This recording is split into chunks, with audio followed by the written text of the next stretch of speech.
testing mobile net neutrality.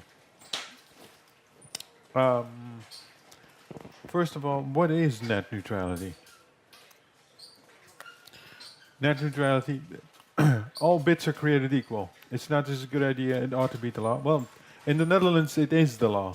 Um, we have a law in the Netherlands that says ISPs have to be net neutral, and all bits have to be um, created and managed equally. But then, how do you explain in internet net neutrality? There's a word cloud that has all kinds of words that are supposedly explaining net neutrality. I still think it's a very hard concept to explain and to say what it is, and it's even harder to test it. This is what I'm about to show. Um, an easy thing to see if it's not working is, well, it's not working. It's supposed to show a little kitty here. The internet day is clogged. So there were some reports that the internet was clogged, that there was some blocking going on. And then we started a working group at the Internet Society in the Netherlands with a working group. So a working group was started, and then we made an application, an app for the Android and the iPhone, and then people could start testing on their own mobile network. You just pushed the button and then started sending out some packets and making sure that they got to the other side. And then with that app, we found some further evidence that there was stuff not getting to the other side. So you say there's some parts of it that's being blocked, and they say, isn't that against net neutrality? So something, the journalists got involved. This was published on Webwereld. They made some allegations saying we are seeing evidence that KPN is blocking, or that Simyo is blocking VoIP traffic, and this is against net neutrality, so they shouldn't be doing it. And then KPN's reaction was initially, no, we don't. So then I thought, well, so the app is testing it, but I don't really know exactly what the app is doing. So let's test it in a more controlled environment and use internet tethering on my phone, and I'll do some hacking, which you're apparently doing with a mask, and you're holding your computer in one hand. But then, so testing net neutrality. I wrote a very simple client saying, so this is a client, open a socket, send, this is the message to server.example.com at port 5060, which is the port that's being blocked. I mean, that's the way you test blockage of a port, right? At the other end, you bind the server to the same port, and then you listen on the port, and then you print a message. Okay, done. I tested on Wi-Fi to make sure that it works, and I also tested to make sure that I'm not seeing some coverage issues, that my data connection is not completely working, or something else. So I also tested on port 5061. So I sent a packet on port 5061. This is from a Wi-Fi network here, actually. So I tested here on the Wi-Fi network, and the Wi-Fi network is not blocking VoIP traffic because the packet just goes through. I see this is the message, this is the message. Then I tested on Simyo network, and all I see on the other side is port 5061, this is the message. Port 5060 doesn't show up. Okay. So we had another meeting with the press and said, well, we have very strong evidence. Well, we basically know that if I send a packet out on port 5060, it's not getting to the other side. And then the web adult picked this up, and they said, well, so I had to corroborate I could corroborate the story that the net neutrality, that there was a problem on port 5060 and that packets were not getting to the other side. And KPN again said that no, we don't. Yes.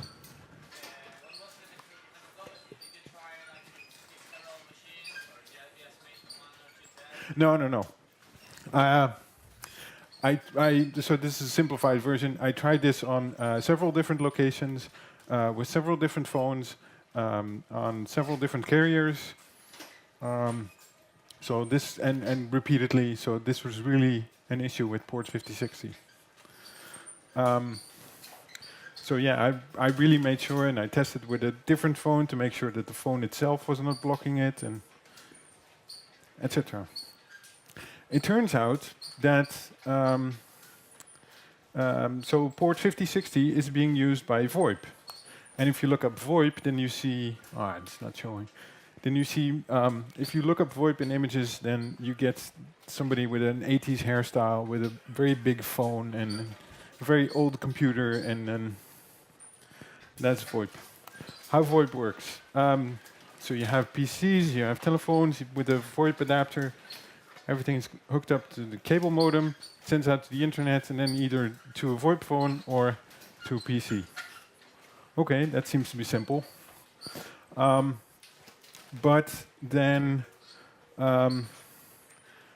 some problem shows up, and that says we're running out of IP addresses. Obligatory shard, it's not showing very well. We're running out of IP addresses. There's no IP addresses left. So, what do we have? We have NAT. And NAT is evil. But NAT, in order to do NAT reversal, you have to do some tricks. So in the KPN network, if you call from your phone through the internet, through the LAN, you have a link local, or you have a private address, and it's being forwarded to some kind of Juniper system, and it does an application layer gateway. So it's an application layer gateway, and it does a translation, and it changes the packet a little bit, and it sends it out on the other side. This has a private address as well, but for the public internet, it works the same way. So it does a translation, and it goes out to the other end. I actually found this out here at home when we talked to the KPN engineers, because they were also here. We got together and we started looking at what's going on, why are we seeing this kind of things, and why is it that the UDP packets are not coming out at the other end? So since we're both here, we sat down together and we tried to debug the issue. In the end, we found out that if you do a VoIP session, then it does get through. The problem is the application layer gateway looks at the packet and sees that this is a SIP packet, and for SIP packets it knows, okay, it identifies SIP packets by being on port 5060, and it inserts an extra header, the via header, saying if you want to reply back to this IP address, and then I'll forward it further on using the identifier that's in the branch here. So it identifies the flow based on the branch ID here, and this is the header that's being used, and you should also say this is the from, and etc. So the application layer gateway does this for SIP traffic that comes in on port 5060, but random UDP packets on port 5060 are not SIP packets. And the application layer gateway said, oh, this is not SIP. I don't know what to do with SIP, so let's drop it. And it basically drops it. So this is why the UDP packet that you send out on port 5060 doesn't get to the other side because it's not being recognized as really SIP. But if you really do SIP, then it does go through to the other side. The only thing right now is that we still have to figure out what it is exactly that's going wrong with some of the clients, because we are seeing that some of the SIP clients, they do get the packets through to the other side with the extra via header, but they're not able to set up a connection. And testing it here has been a little bit hard, and we have to do some further testing and experimenting in a more controlled environment with some more resources that we can actually see what's going on. And then we can conclusively say that I mean, if we run those experiments, then we can really say what's going on and why it has been that the VoIP clients have not been working correctly.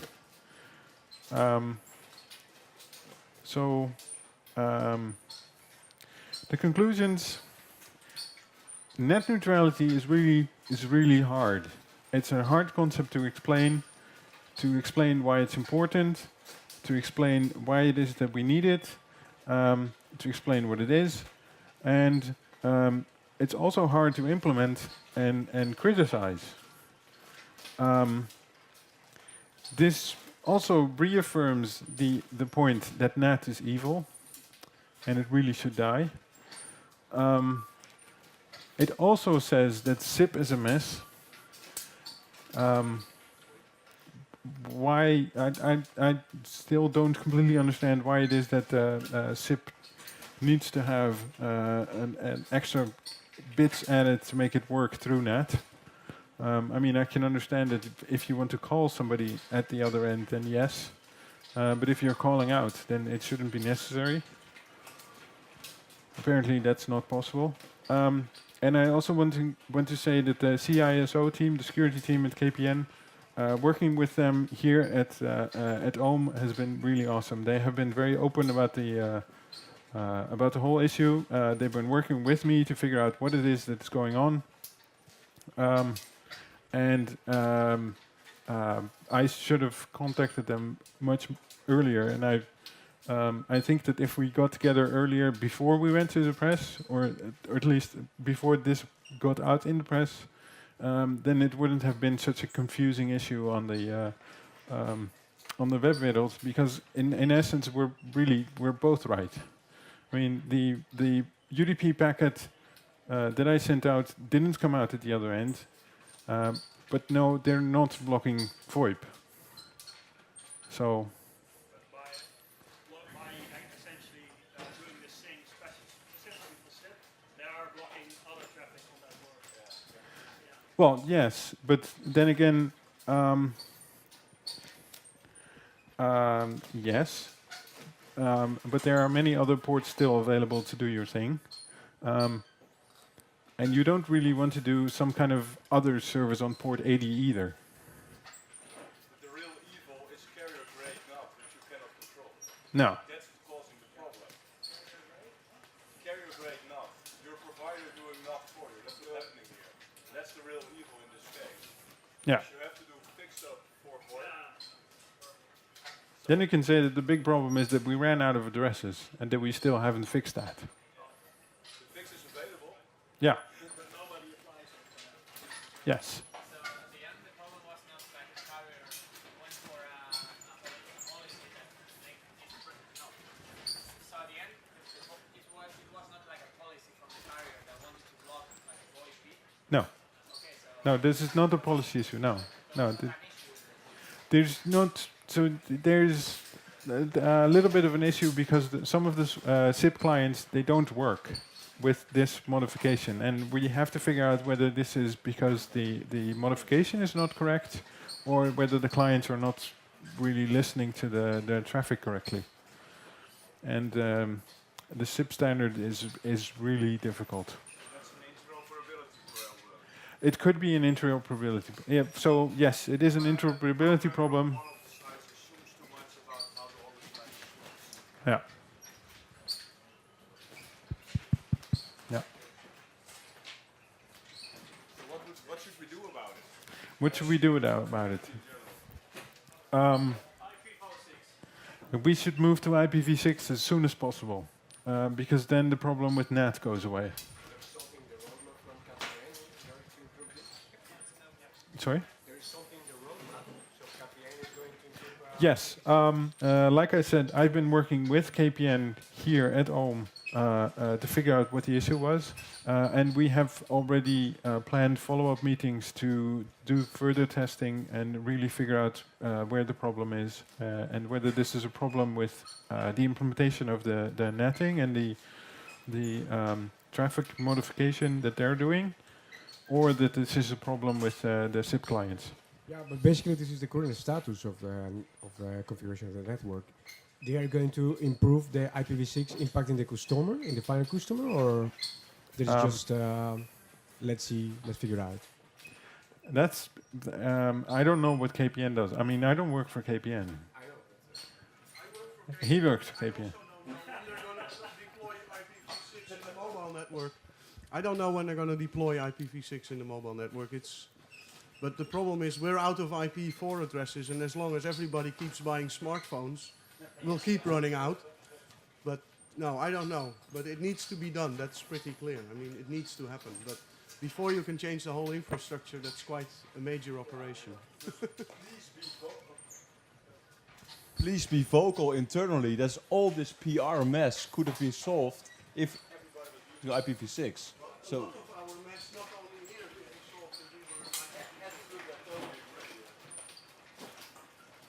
How did you initially test with the app? What kind of packets did you send out? Did you just send UDP packets on each port and test that? Or did you try sending types of packets? Because I think that the greater danger is not blocking a port, which is easily detected, but deep packet inspection. Yeah. So one of the things is that I don't completely know what the implementation of the app is. I didn't build the app myself. Somebody else in the group did that. And one of the things that we wanted, my impression is that they probably built a test in the same way that I did. Just open a socket, send out a packet, and compare at the other end. And now we've learned that this is not the best way to test this kind of issue. Actually it is. Because I appreciate KPN trying to make void work, but I don't want a network provider applying any application gateway in the network between me and my server. If I want to run HTTP tunneled over UDP over port 5060, that's my right to do on the internet. Yeah. Even if it's a total bad idea, I agree. But a provider shouldn't block that. It doesn't really matter if it's malintent, which it clearly isn't, or just applying a hack. And we shouldn't apply hacks in these kind of things. Yeah, I think that, I mean, in the end result, the implementation in the application layer gateway is not optimal. The fact that it's there is not optimal. Well, the fact that it's there isn't optimal, but like I said, SIP is a mess. True. So apparently that's the standard, and we have to live with it. But then again, the implementation that you automatically draw packets that are not SIP, that's not really like an optimal solution, and this is something that we may have to look at. Yeah. Jeroen, isn't this also partly the problem of what you write down in net neutrality in the law? Because the interpretation that every TCP or UDP socket should go unrestricted without application gateways through the network is not easily done in the law, because they make net neutrality a much fuzzier ID. Because they say, well, we don't interfere with the application running over the flow. Yeah. And effectively, they only allow now SIP sessions over port 5060, which is a very different interpretation of what net neutrality effectively is.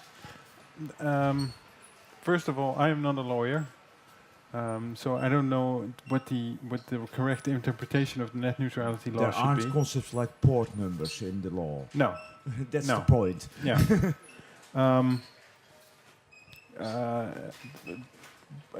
One of the things is with net neutrality is that we the issue is again SIP is a mess and it should be working properly across NAT. NAT is evil and we have to live with it. We have to live with SIP.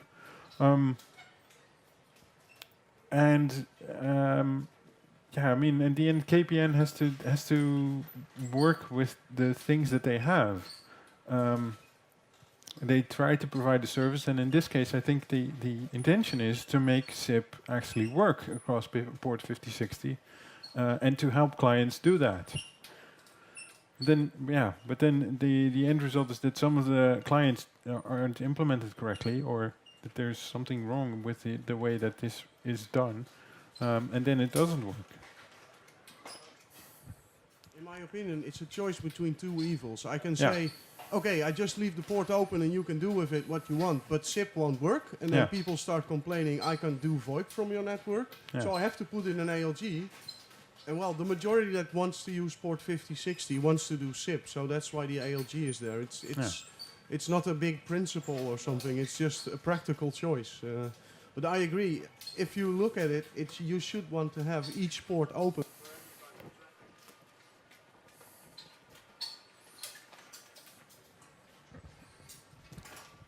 So, and again, it boils down to the issue that net neutrality is really hard. Yeah, net is evil, and SIP is a mess.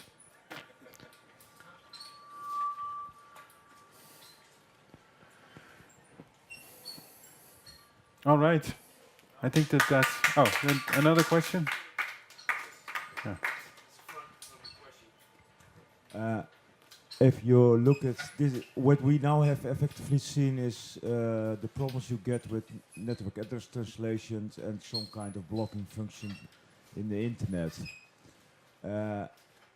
What is going to happen if you introduce laws that require even more of this kind of functionality being introduced in routers or in networks? Do we get multiple problems, and will this become a major area of research and technology and fixing? I think that spells a job security.